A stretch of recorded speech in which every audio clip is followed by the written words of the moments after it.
Alright, let's talk about the Harkness test. This test was named after Jack Harkness, the main character of Torchwood, an adult-themed Doctor Who spin-off. Not adult as in pornographic, but adult as in more serious. I mean, there's a reason why Torchwood is no longer on the air, but Doctor Who is. Oh, and for those of you who didn't know, Torchwood is an anagram for Doctor Who. I took way too long to figure that out. Anyway, Jack Harkness was a character you were supposed to love to hate. He was a thief, a con man, a grifter, and he was also the universe's greatest playboy. If anyone of any gender and any species was into fucking him, he would fuck it. Consensually, of course. And then he'd leave in the morning. He was explicitly written to be the line between being a scumbag and being a sex predator. And so the Harkness test is a list of criteria that would determine, would Jack Harkness fuck this thing? And over time it's evolved into a list of guidelines about whether or not it's cool or sus to portray an interspecies sexual act in a work of fiction. Criteria 0. Are you of adequate sexual, mental, and emotional maturity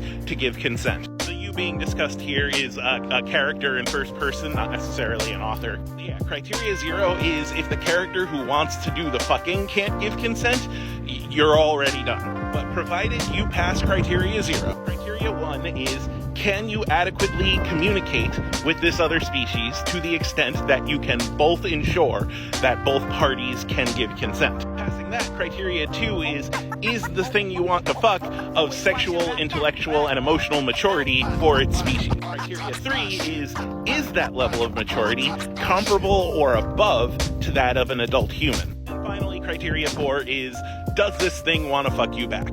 Does it give its explicit consent? If it passes those rules, then you can fuck that monster. This is why in D&D, it is okay to fuck that dragon.